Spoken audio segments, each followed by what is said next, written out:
Okay, so Fantastic Beasts and Where to Find Them is the latest in the Harry Potter franchise.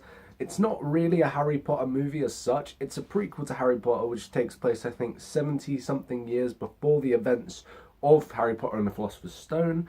And all we really get that ties into the Harry Potter is the mention of Hogwarts and Grindelwald, and there's not much else that really ties into Harry Potter as such, but it's good to see a film that takes place in the same universe that sort of has its own spin on things. And that's what I really did like going into Fantastic Beasts and Where to Find Them, because I kind of expected it to be a little more of the same, just with an American wizarding school. And what's good about this is that it has its own spin and it feels like its own movie rather than just a sort of rip-off prequel. It feels like a spin-off, but with its own sort of thing going for it. Like Better Call Saul was a spin-off to Breaking Bad, completely different things to talk about, but this one felt more like that than it did to, say, I don't know, something like the Star Wars prequels where it was trying to springboard off of what that was but made it completely awful. And Fantastic Beasts and Where to Find Them is definitely not awful. There are some flaws with it, like any film, but there is a lot of enjoyment to be had and a lot to love about these characters in this world. So, setting up, I'm not going to talk about much. I am going to make a spoilers video where I'll talk about a lot more. But the basic plot of this film is that Newt Scamander, played by Eddie Redmayne, travels to America, and he has a briefcase full of magical creatures. And one day there's a mishap in a bank with a no-mage, which is what the Americans call a muggle, a non-magical person, and his magical creatures in his briefcase run amok and go crazy, and he has to catch them all. And it's pretty much like Eddie Redmayne's character in this, Newt Scamander, reminded me of Ash from Pokemon, because the whole film he's going around trying to catch these fantastic beasts and put them back into this briefcase, and it's like a Pokeball. It was pretty cool. I liked seeing that. And that was definitely the best element that this movie had going for it, the whole catching the beasts and putting them back into this case. There are other things that happen, though, that really don't fit in as well as all that. I really enjoyed seeing Eddie Redmayne or Newt Scamander going around doing this stuff. But there are things in the movie, there are certain characters in this movie, which again I'll talk about in the spoilers video, that really sort of, they didn't make the film run as smoothly as I wanted it to. And there are parts in this movie where it does grind to a halt. And such as Colin Farrell's character, I really liked his performance, I thought it was great. But he kind of like disappears for most of the movie. And he comes back at the end and there's a big reveal, which again, I'll talk about in the spoilers video. I might as well just make the spoilers video now.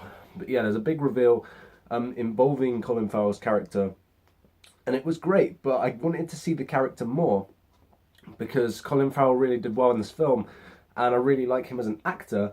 But overall, I think the two main characters, Eddie Redmayne and Dan Fogler, the last time I saw him was in Fanboys and Balls of Fury. I've never seen him do anything overly decent. I mean, I enjoyed Fanboys, but I'm just saying I've never seen him do anything like this. And he does really well in this film. He was actually my favourite character walking out of the film. He played a character called Jacob Kowalski, and I really liked his character. He was more like the comic relief of the film, but he didn't just feel like a bumbling sidekick. He actually had his own story, and it was pretty interesting. There was a bit of a love story between him and Queenie Goldstein, who's one of the female characters who they run into on their journeys. And there is a bit of a love story between those two, which I didn't really buy into. It wasn't done so well, and there wasn't much character development for the Queenie Goldstein's character. It was more him, and it wasn't great, but I'm not saying that it downgrades the film, because it doesn't. Ezra Miller's character, or Ezra Miller, I don't know if it's Ezra, whatever. I think it's Ezra Miller. His character really didn't do it for me. I don't want to talk about him in much detail because there are a lot of spoilers around his character, but he really didn't add much to the movie. I mean, he adds to the plot, I guess, but without him, I think they could have still worked around it and made it run smoother than it did, because I really didn't like what his character was going for. But, you know, there are moments in this film where you feel a great load of nostalgia. Like I said, it feels like his own thing. It doesn't just feel like it's springboarding off the Harry Potter success. But there are moments you hear, like, the famous Harry Potter theme at the beginning of the film, and you're like, this is pretty cool. Like, I had a big smile on my face, and throughout the film I just had this smile and it kept going. I love how it balances the tone between dark and comedic as well. Like, there are some really funny moments in this film, but there are also some moments that make you go, whoa, Jesus.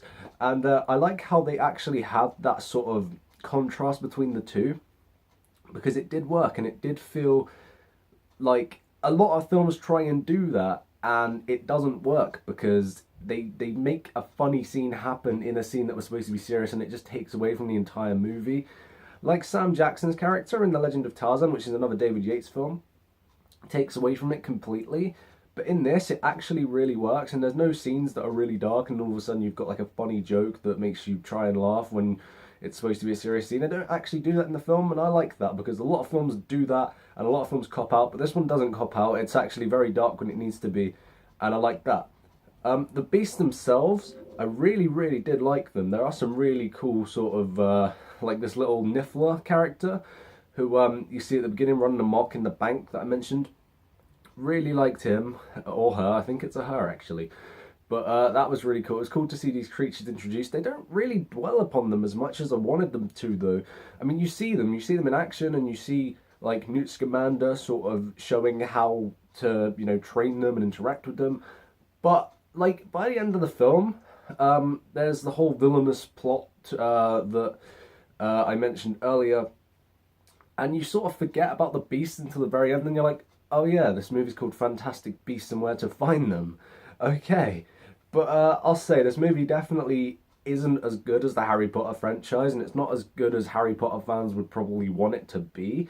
But I thought it was a very, very entertaining film. Doesn't go without its flaws, but what movie does nowadays?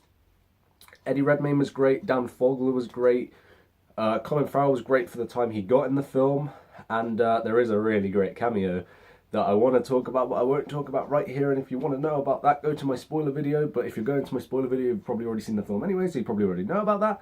But anyway, let me know what you thought about Fantastic Beasts and Where to Find Them. Do you think it lives up to the Harry Potter franchise? And what's your favourite Harry Potter movie? Let me know. And I hope you guys enjoyed this video. I'll see you soon. Tune in for my spoilers video, which will be coming probably at the end of the weekend when people have had a chance to watch this film, because I know it only came out today. I did go to the midnight screening, so I saw it early. So, yeah, tune in for that, and I will see you guys soon.